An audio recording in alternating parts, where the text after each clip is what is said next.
1,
2, 3, 4, 5.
Test.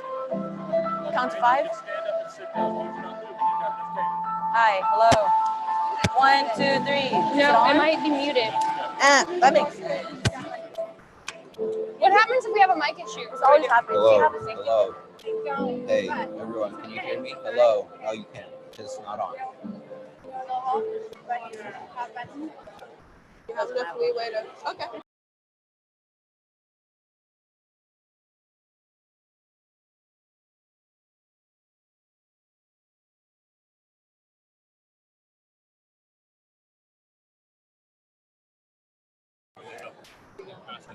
Mr. Griffith, are you going to count down for us to start so I know when to go, like, do the welcoming? I'm going to do the same thing we've been doing. 5, 4, 3, 2.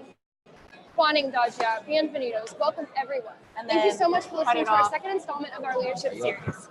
I want to give a special thanks to the Garland High School Band for that amazing performance. And the Garland High School for hosting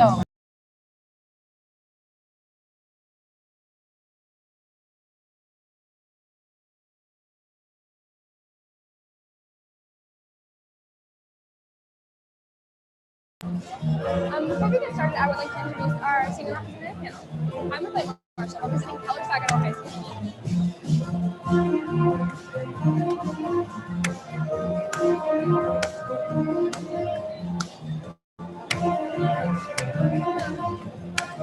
Sorry. That's not professional. I was just like, are you okay? No, that's not professional.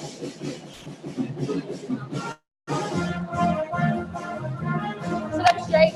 Everybody Sit on the thing of your jacket.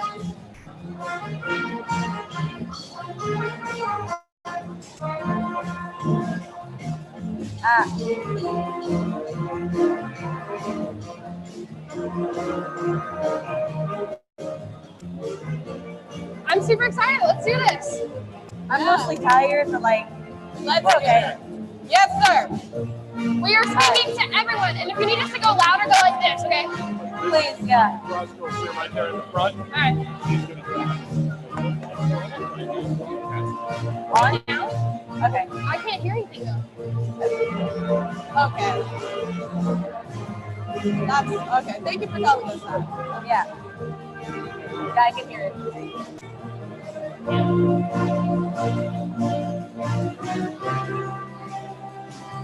So it's like no leg up, right? You have to have our legs straight. No problem. I'm crossing it just because that's who I feel comfortable with. You have to have it for me too. Does my makeup look okay? Does that look good? Yes, we're looking at it. Your lips are so pink. Yeah. That's nice. Are they cheering for you? Yeah, like on TV.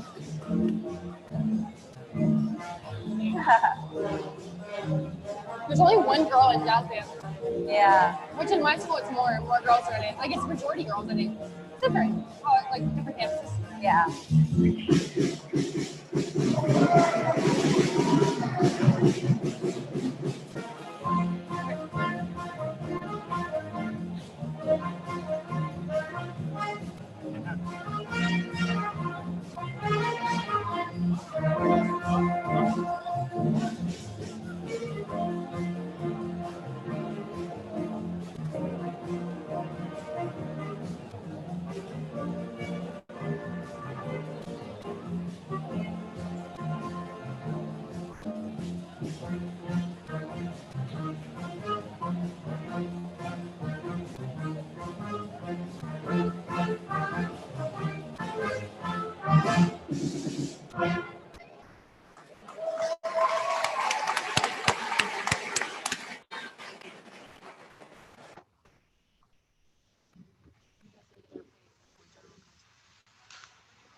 Mr. Griffin.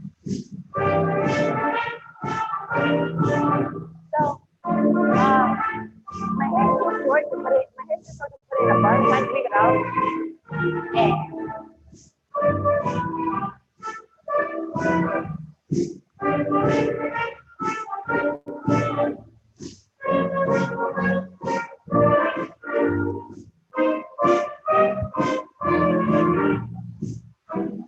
My shoe just came under the corner. Ooh, I feel like I should take my bracelets off like last time. Put them in your pocket.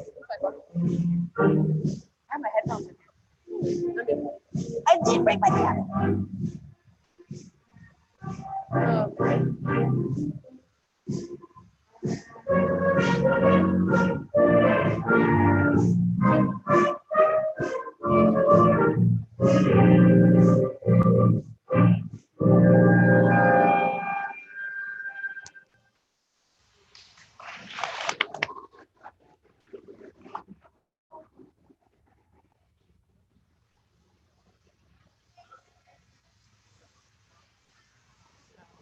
No garlic question. No garlic question.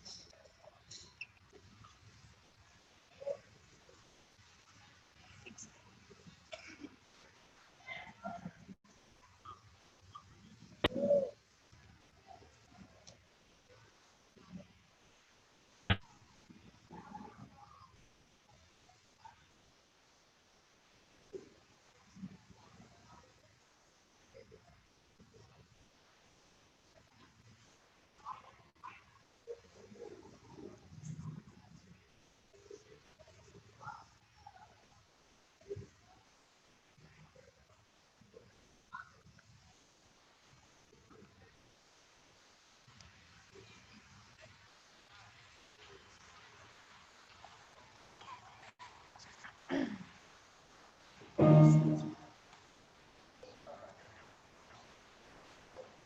Yeah, thank you.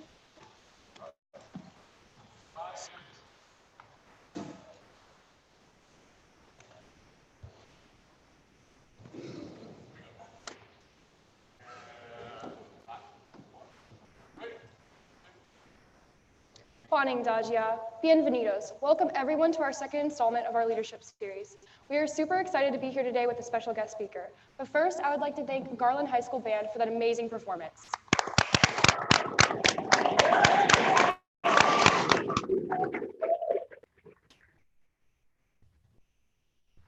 I would also like to thank the Garland High School for hosting this event. Thank you so much for your generosity. We are very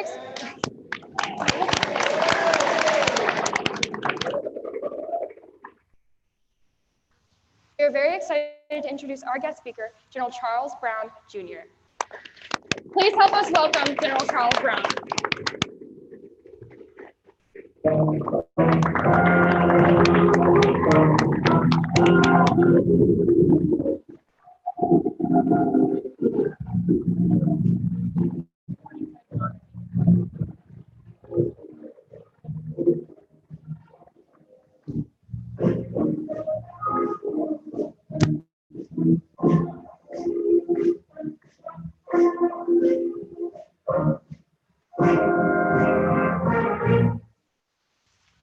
General, thank you so much for being here. I know it means a lot to the students for you to take time out of your busy schedule. Thank you so much. I want to take a moment to introduce our senior representative panel. I'm McLean Marshall, representing Stellar Keller Saginaw High School. I'm Taya Escudero, representing the Katy West Park campus. I am Tasia Foster, representing Arlington Grand Prairie High School and House of Turismo.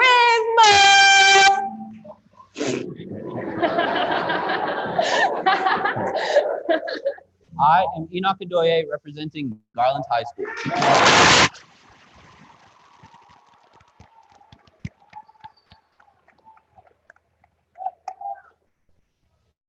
All right, before we get started into the questions, I want to take a minute to read some bit of biographical information about our guest speaker.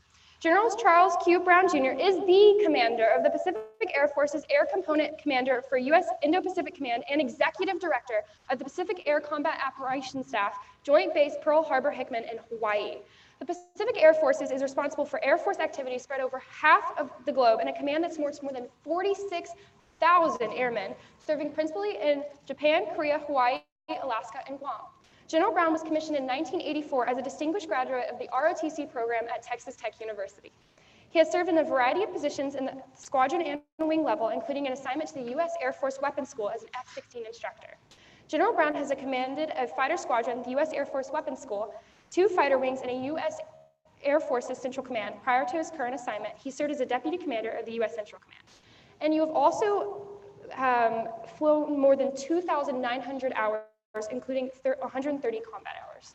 That's a lot of responsibility in flying, General. It is. So I was doing the math, and 2,900 flying hours, that's over around 121 days of straight flying. Enoch, we were talking about that the other day. Yeah, as she said, over 2,000 hours, that's a lot of passion and a lot of commitment. So did you grow up with the passion for flying, or was there a situation which led you to love flying? There was a situation. So when I graduating from high school, my father's retired Army. And he told me, quote, 4 years in the military will not kill you. And so my intent was originally to, I did ROTC at Texas Tech, and I almost quit after the first semester. And then eventually I got a ride in an airplane when I went to summer camp. And I was going to be an engineer and do 4 years and get out. And once I got that ride, I decided I wanted to become a pilot. And then from there, I would just say the rest is kind of history. If I may, General, why did you almost quit after the first year? They wanted me to do a lot of things I wasn't really interested in doing. I was playing intramural sports with the guys in my dorm. ROTC wanted me really to participate in a bit more into all the events they wanted to do. And my dad had taught ROTC after his second tour in Vietnam. And based on that, he told me all I had to do was go to class and go to lab. That was the only requirement. So I did class, lab, and I was on the drill team. And after going to summer camp, then I really started having a good time. What, sorry, but what do you believe to be your most memorable experience flying? There's a few. I've ejected. Ejected from an F-16. I spent about 15 minutes in the Everglades. Wow. Yeah, so that was pretty memorable. Can you tell us a bit about that? Yeah, I was flying F-16. I was stationed in Homestead Air Force Base in just outside of Miami, and I was coming back, and my aircraft and my wingman's aircraft got struck by lightning. And then I had a centerline gas tank. The gas tank exploded, cut a hydraulic line, and caused a fire in the engine. And so I flew it for about 5 minutes. And then when my wingman said, "You have a lot of fire back there now," and our checklist says, "If fire persists, eject." And so I just followed the checklist and pulled the handle, and out in the Everglades, and got picked up by a Coast Guard helicopter about 15 minutes later. Was your heart racing during that? I would have been so terrified. No, I mean, this is part of you have all the training. And so going through the steps was pretty easy. It was I was probably in the parachute for about 5 minutes. So there's probably a couple minutes after I'd done all the things I needed to do that I thought, I hope there's nothing down there. And fortunately, there was not. General, after such an eventful experience, what made you want to get back into the plane? Were you afraid? Not really. I flew, took about a week off as I did a little bit of the investigation, and then the next week I flew about 7 times. And it was just a matter of getting back in and building confidence in the airplane. How do you build that confidence? How do you trust in yourself to do that again? Well, it's all training. I mean, it's all repetitive, and it becomes almost that second nature. When you go fly the airplane. So even just flying the airplane, it becomes, second nature in the aspect of being able to operate the airplane and just become almost one with the airplane. And well, so, I would expect that after so many hours in the air, General. General, I have a question I'd like to ask you.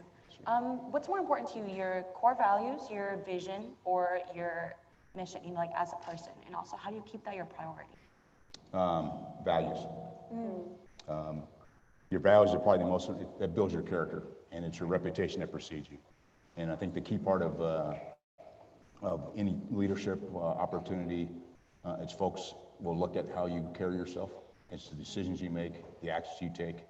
And so how you maintain those core values is important. And there'll be times where things don't go so well. And if you have those core values, folks will look past the fact that you, as I say, have an aw shucks moment, and you're able now to bounce back and hold true to those core values. That helps to drive your vision, drive your mission as you go forward. Absolutely. Do you mind sharing some of your core values to everyone listening? Well, the way I look at, I've got 4 leadership tenets that I will tell you, like they came to me when I was probably a senior in high school. I did a radio interview. Execute at a high standard, be disciplined in execution, pay attention to detail, and have fun. Execute at a high standard. Personally, professionally, I do not play for second place. If I'm in, I'm in to win. But I also know I'm not God's gift to everything I do. There'll be times but it won't be due to lack of trying. I'm always putting my best foot forward. I'm very disciplined about how I do things. Once I've committed myself to doing things, that's what I tend to do. Attention to detail. I ask a lot of questions and really pay attention to how I execute things. And I ask those questions also so I can learn. Because I'm not the expert on everything, and the more I ask questions, the more I learn. My goal is every day when I leave my office, I'm going to be a little bit smarter than when I walked in. And then I want to have fun. And you got to enjoy what you do. And if you don't enjoy what you do, then you probably need to pick another career path. And it's not about the money, because I could probably make a lot of money flying for the airlines, but I have never had a desire to fly for the airlines. I enjoy working with people. I enjoy leading, and it's also part of my family.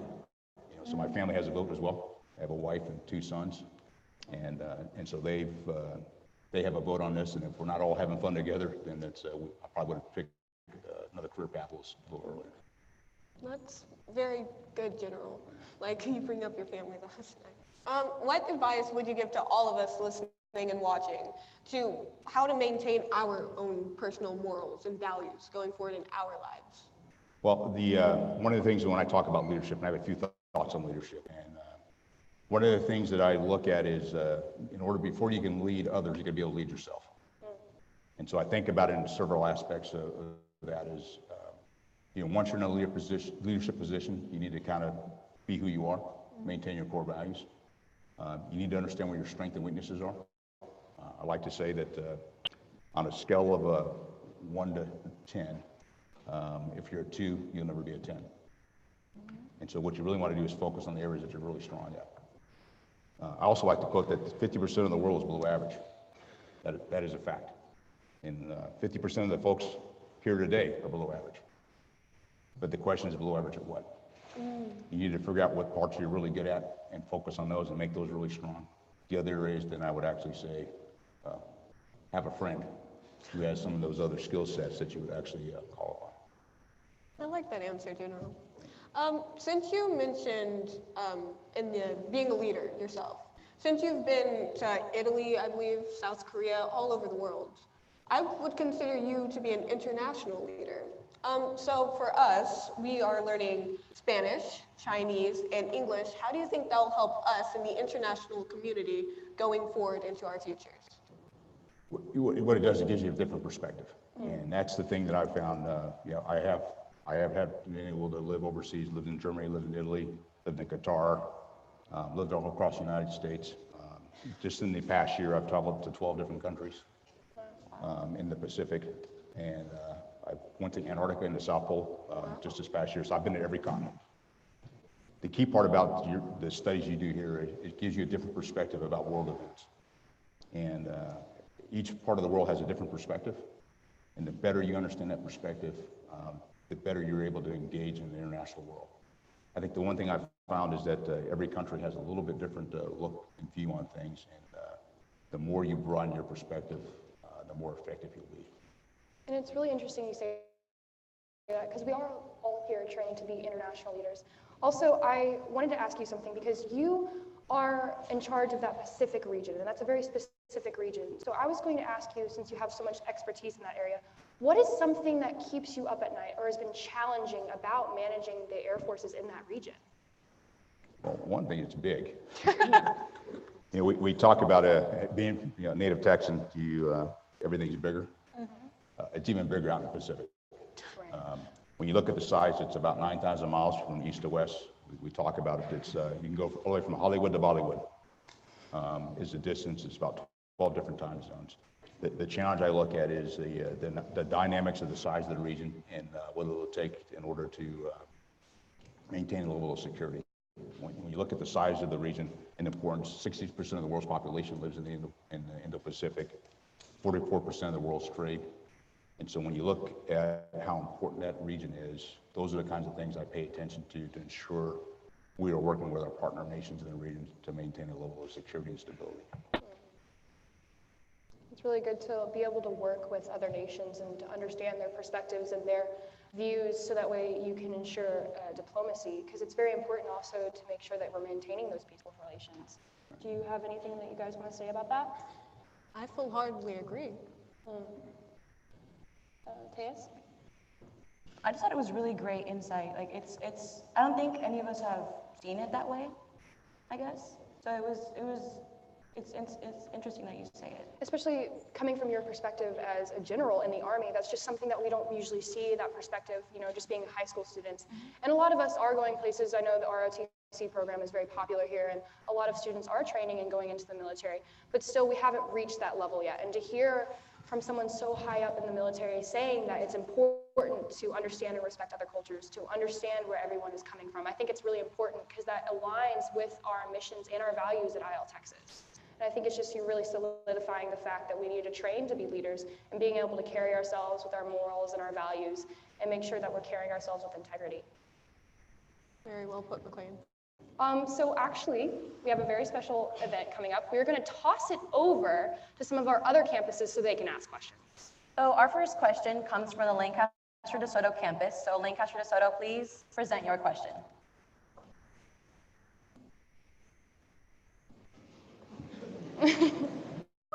Good morning, General Brown. Good morning. My name is Addison Beasley. I'm a freshman here at IL Texas. Lancaster DeSoto High School. Our question for you today is, what's a more important quality as a leader, charisma or humility? Humility. Partly as a leader, you got to be able to look yourself in the mirror and realize when you make a mistake and be transparent and be willing to tell the folks that you lead that you made a mistake. And because if you don't, then they'll see right through you. You lose credibility as a leader. Absolutely. Right. General Brown, to ask a question on that, do you think that it's possible to change? Like if you've been going down a road where you haven't been humble as a leader, do you think it's possible to change your behavior and become an effective leader going onward? To a point. I mean, you are who you are. And I think in some aspects, if you have a path where you're not humble, you don't have humility, you got to build it into your character. And for some folks, it's not how they either were brought up or the way they approach things. And it really starts at a young age. It starts in institutions like schools like this, where you start to build that character, and it sets your path for your future. And so you can learn how to do some of these things, but it's not as simple as it may seem. What do you think the most damaging negative trait a leader could have would be? Something to avoid, if you will.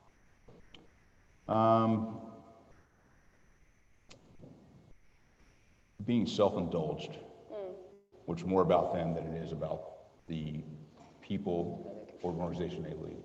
Right. And so if you're in a position where it's all about you and you only worry about how you look, it's really how the organization. Here's what I tell the people that you mentioned I have 46,000 airmen that are part of PACAF. And what I tell them is they don't work for me. I work for them. Wow. My job is to make their job easier. And I have the ability to do that because of the position I sit in, where I can influence and make things much easier for everybody. But I can also make it easy for myself, but that's not what I'm about. It's really how do I actually support the airmen and their families. And to me, that's important. That's the thing that makes me happy. If I can break down a barrier someplace for somebody where there's a challenge, and I can change a policy across the Air Force that makes it hard for us to take care of our airmen and families or get the mission done. To me, that's what actually excites me about coming to work every day. We're grateful for your answer, General. Now, let's kick it on over to Windmill Lakes Orem High School for their question. Windmill Lakes Orem, are you there? Yes, good morning. Good morning, General Brown.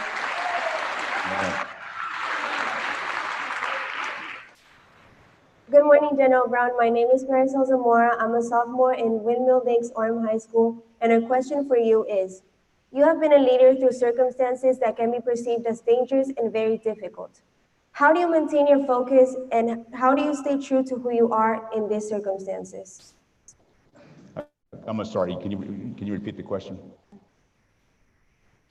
You have been a leader through circumstances that can be perceived as dangerous and very difficult. How do you maintain your focus and stay true to who you are in times like these? This is when I talked about my leadership tenet of being discipline execution. Even in the tough times, you actually got to kind of hold your character and your values, and you have to make some tough calls. And you can always take the easy path. I like to say, if leadership was easy, everybody would do it. And so sometimes you got to make those tough calls, even for yourself, and where you stay disciplined. You don't take shortcuts. When you do that, that actually helps you to maintain that level of as a leader and not take a step backwards. Now we're gonna toss it down over to College Station High School. College Station, do you have your question? Yes, we do. Howdy, General Brown. My name is Jocelyn Thames, and I am a freshman at the Isle Texas College Station High School. We have a question for you today. Our question is that our school emphasizes servant leadership. What in your background taught you the importance of helping others in order to be a successful leader? I'd probably owe a lot of that to my parents.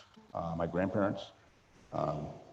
We went to church every Sunday, went to Sunday school, but it's really the model they set for me on how do you actually help others. And it goes back to something I said a little bit earlier. It's really not about me. It's really about how I help other people.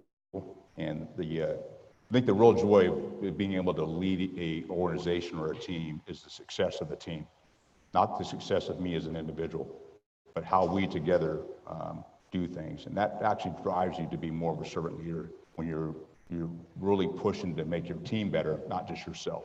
And it goes back to what I also said. If you have a team, everybody's got different skill sets. I like to think about the Avengers.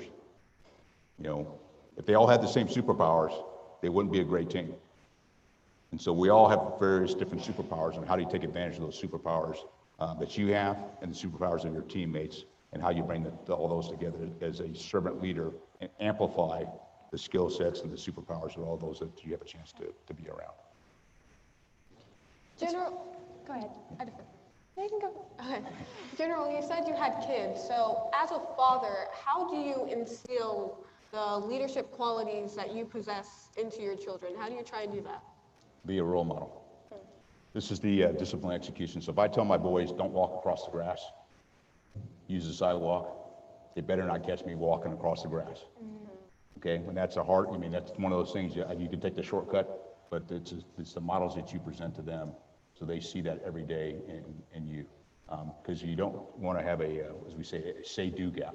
I say one thing, but I do another. And it's important to be, so you got to hold yourself to those high goals and standards that you set for my sons. I got to do the same thing for myself. I like that. McLean? No, I was just going to say it's really interesting because a big part of leadership that people don't realize is delegating. You have to know not only your strengths, but everyone else's strengths under you. And I think it's really interesting that you mentioned that your job is to make their job easier. You're going to put them in a position where they can shine the most and they can be the most useful. And I think that is a very important quality of a leader, is to be insightful about what other qualities whoever is under them has. And I just think that it's very interesting that you mentioned that earlier. Well, it's also a matter of trust. You mentioned delegation.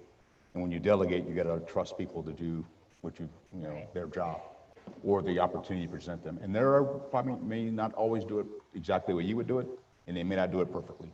But you got to give them trust and allow them the opportunity, because the folks at work will grow when you provide them those opportunities. Because I really don't have time to do all this stuff across our command, so I do have to delegate and then trust them to do their job. Do you do that with your children as well? Do you give them small tasks and responsibilities and hope that they move up and continue to grow? Well, my boys are 26 and 23. When they were children then? Yeah, I do, to an extent. And I still give them tasks because I want to make sure they're still a little bit on the payroll. And the more I give them tasks to go do things, the less I have to show money out in their direction. We're grateful for that response. Now we are going to kick it to my home campus of AGPHS, where we do things the best. Let's go.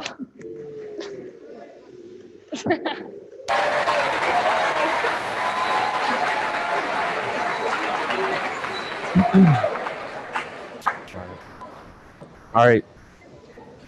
Good morning, General Brown. My name is Kenneth Eza. I'm a junior at HPHS. Our question is, what are 3 characteristics of an effective general? Humble, approachable, and credible. And that's something when I was the weapons school commandant, that was kind of our motto. And I think that applies to being a general as well.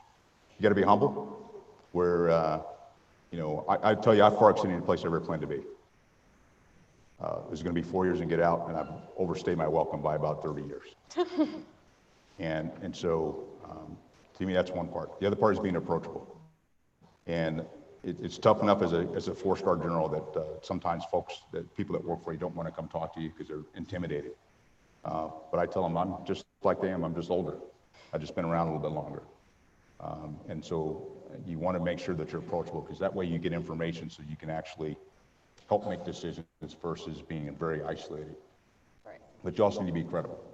And so you get the background, all my flying and all the things I've done builds that credibility. So when we do make a decision and I stand behind it, folks can look at it and go, yep, they can believe in the things that we do. So those are kind of the three characteristics I would offer.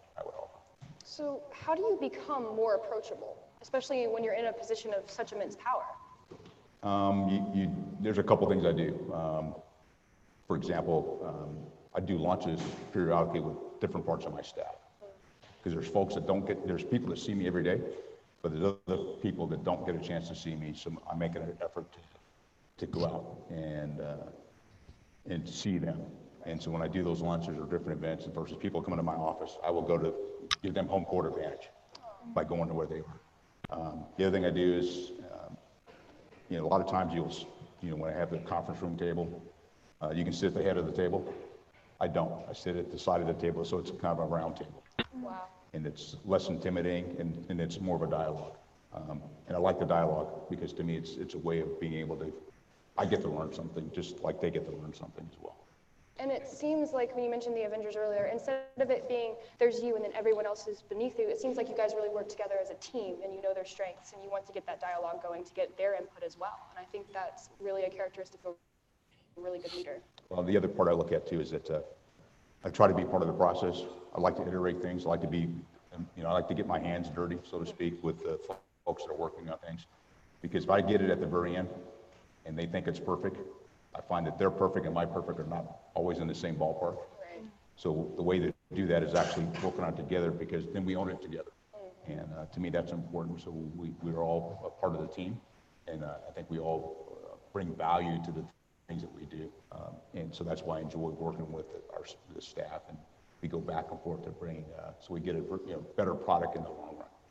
General, if I may, how do you maintain the balance between being approachable while still be seen as an authority figure? That's a good question. That's a good question. Well, this provides a little bit of the authority figure. It kind of comes with the territory. It's just the way the military is. So you already get authority just by virtue of your rank.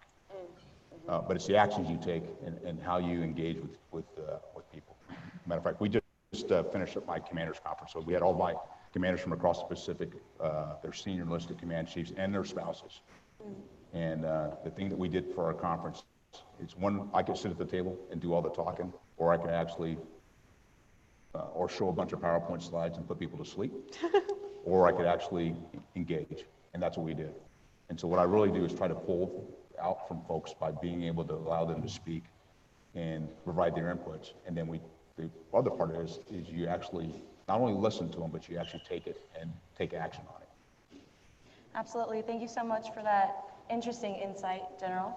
So our next question comes from my home campus, also the best campus. I know we're at Garland, but whatever. Katie Westmark High School, please let us hear your question.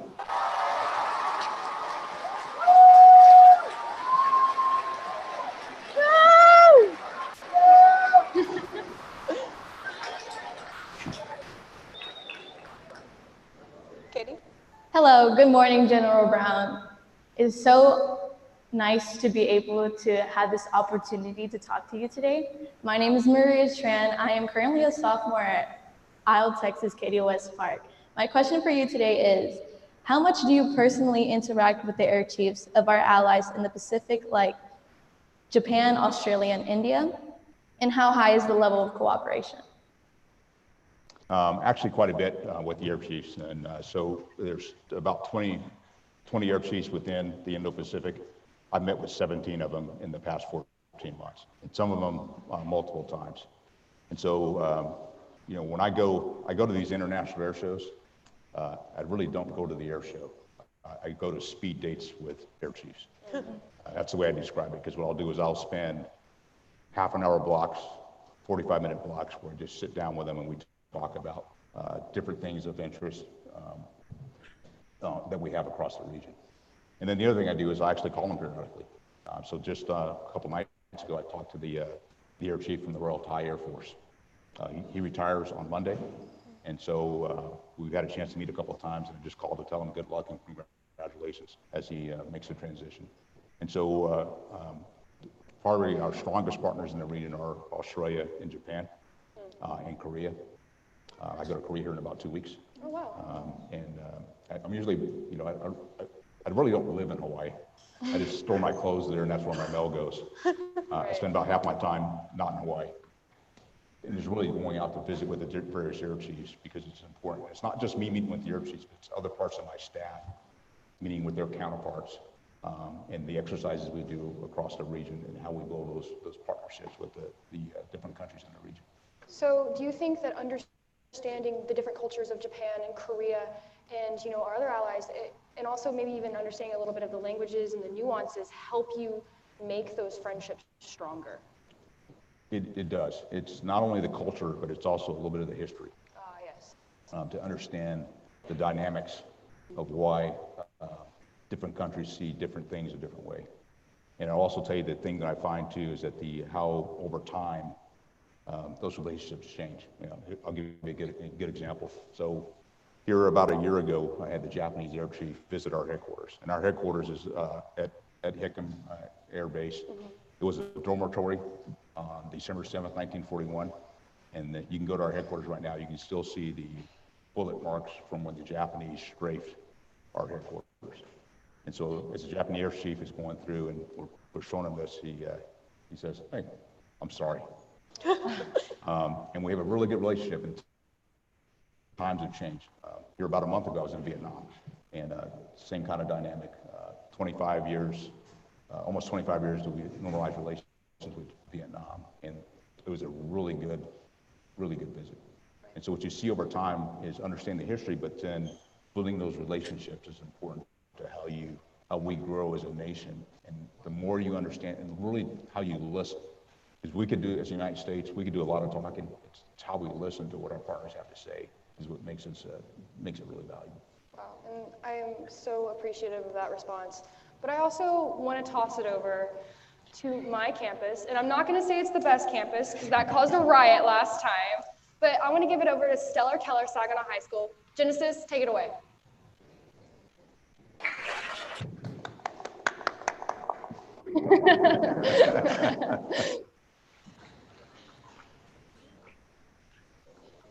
Good morning, General. My name is Genesis Grant, and I represent Keller Saginaw High School. First and foremost, our student body would like to thank you for your service and sacrifice to our country. Our question is, how has being connected internationally affected all aspects of your life? It's been an education, and I'll go back to when I was in high school. So I spent 7th through 9th grade living in Germany. My dad's retired Army. And one of the things he shared with me was, this is a quote, "You will get a chance to see things that most kids only get a chance to read about." And that's true. And I would say that still applies even today. I pinch myself in all the places I've had a chance to go and visit and see. We went, you know, like in December, my wife and I went to the Taj Mahal, which is pretty cool. And I've been to the South Pole. And so all those different opportunities help me to have a different perspective about the world and see and understand a little bit more of the dynamics of what goes on internationally. And one of the things I end up doing a lot of is I go to embassies. I go to U.S. embassies all around the world and sit down with the ambassador and get a chance to understand the things that they're working through and how I can help them as I go to visit. Do you have anything to add, Enoch? I just find that really interesting. So, like with everyone, like you communicate, do you ever find a situation where like people can cause friction because of miscommunication? And if so, how do you find a workaround for that? That's you know, your words really do matter. And that's the one thing I find and pay attention to is what you say, how you say it. And if you don't understand the dynamics of the culture you're dealing with, what you say may be misinterpreted.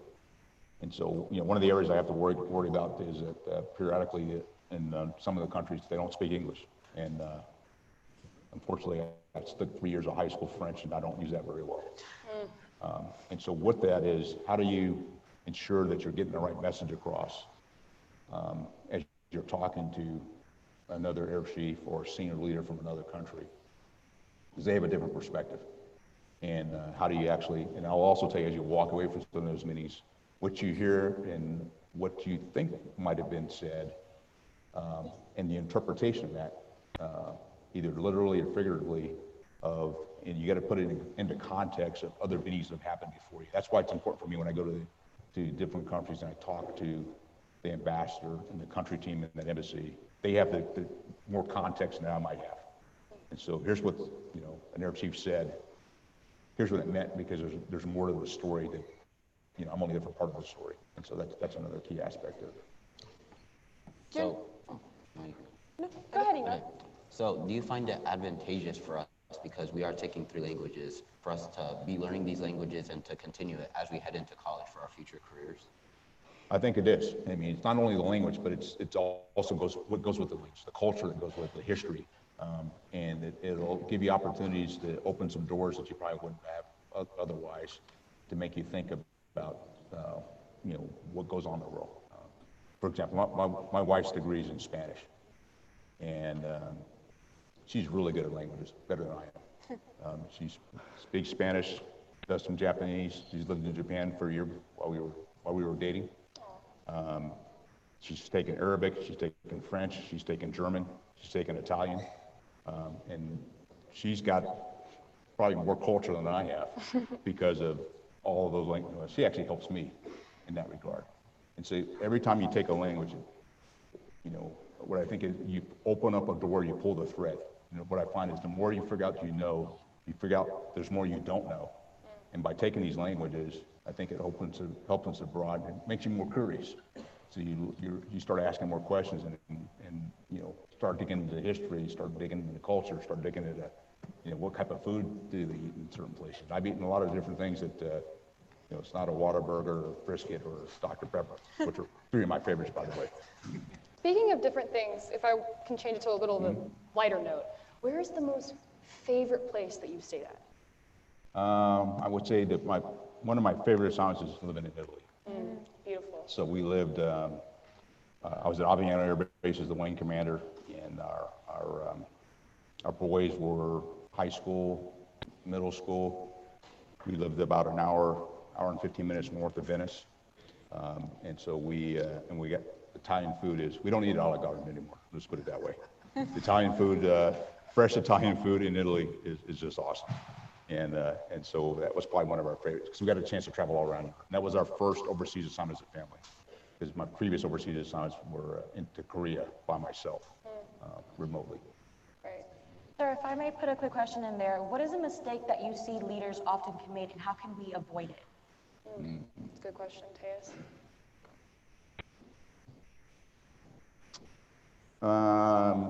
Maybe overconfidence. Goes back to humility. Yeah. If you get overconfident, you can, and not be willing to listen.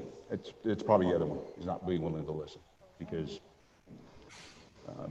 you get information by listening. And as a senior officer, if I walk into a meeting and I start talking about what I really think right from the start, then I can shut down everybody else. Because what they'll do is then they'll go, well, that's obviously what General Brown wants to hear.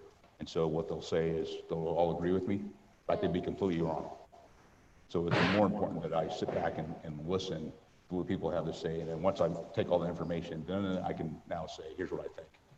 So even for our most junior people that are talking as well. Go ahead. Sorry. So I was going to say, so that would go hand in hand with having good communication with your team. Right. Yeah. So it's communication, whether it's in person. Unfortunately, I do a lot of email because I'm traveling so much. But I personally, I prefer the face-to-face. If I can go face-to-face, if I can do the VTC like we're doing here, video teleconference system like we're doing with the other campuses, or a telephone call. It's much easier. That way I can get some feedback.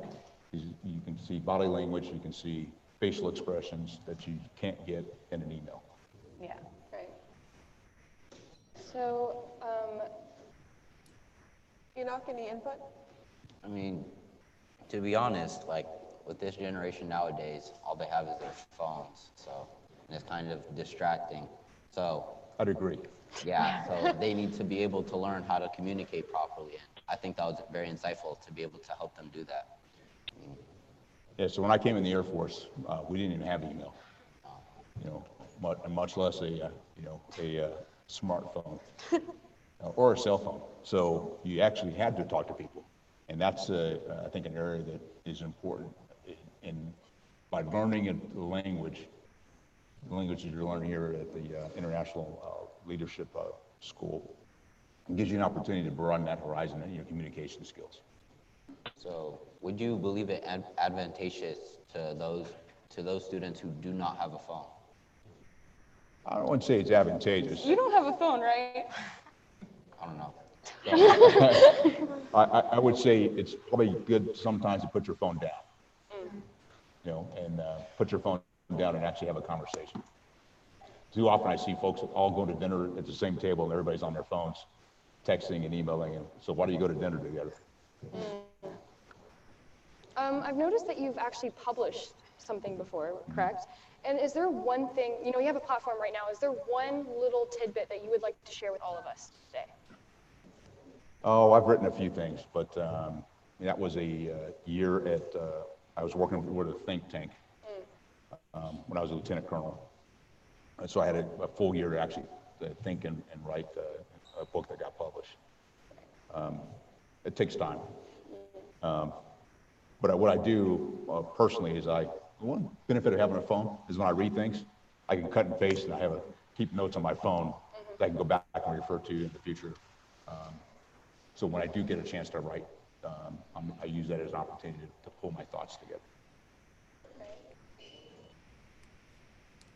So, General, while we were doing a bit of quick research on you, we saw that you have a book. If we were to read this book, what is something that you would want us to pull from it? And also, do you plan to release anything in the future? Well, you'd have to actually be interested in the military, because it's about our doctrine. It's about how we operate in a wartime environment, and it really talks about how we communicate. And so, if there's anything that I would probably take from it, is really how do you communicate with the different. Each of our services has a little bit different culture, and how we operate. We have different capabilities, and when you work in a joint environment, it's very easy for us to get very parochial, and you only worry about the way you do things. Yours is better than everybody else's. The one part about joint warfare is how do you work together to take the best of each of the services and bring them together to be effective in how we communicate. And unfortunately, that is all the time that we have for today. But I want to thank you again so much, General Brown, for being here and taking the time out of your busy schedule. Can we all please thank General Brown?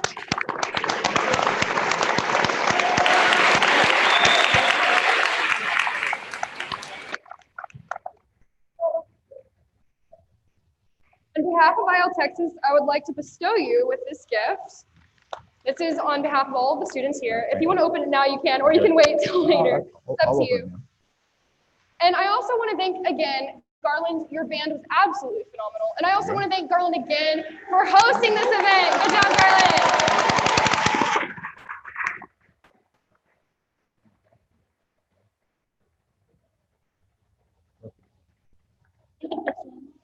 In general, I'd like to say I speak on behalf of all the campuses and all our student body present here when we say we are very honored and we're very humbled to be able to have this opportunity and learn from you this morning. Well, thank you for the invite. It's been a real pleasure, and hopefully something I share with you today will be useful to you as you, no matter where you are in your high school and then really throughout life. And I want to wish all of you the very best of luck. Of course, General.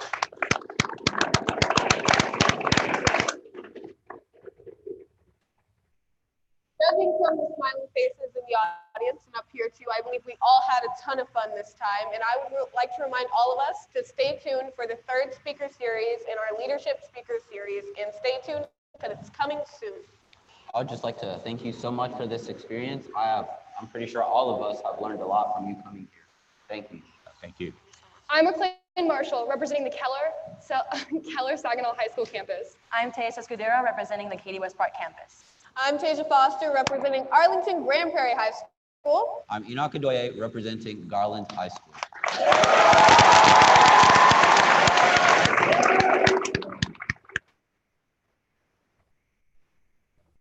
Until next time, seniors signing out. Thank you so much for being here.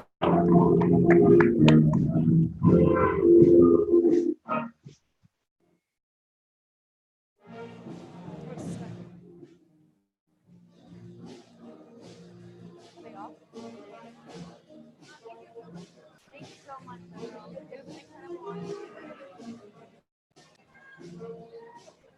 I know. I'm so embarrassed. I did horrible. Oh my god.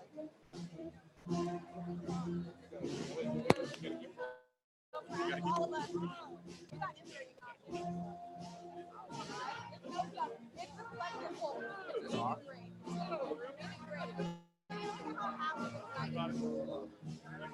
great. Remember last time?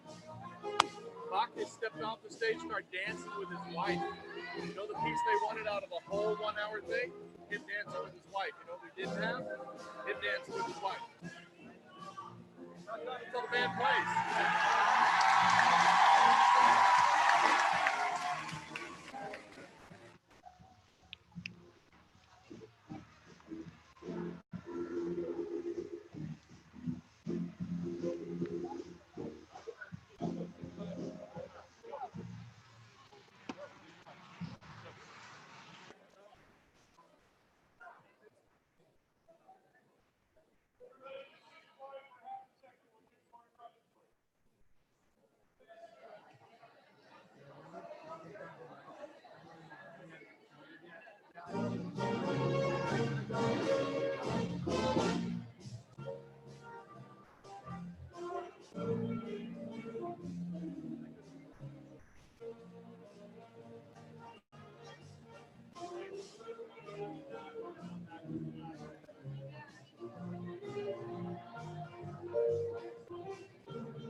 Asking what it would take to do like closed captioning in Spanish and in Chinese. Because I think a lot of the Chinese people will be able to understand it, and we have a lot of English language learners too.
it.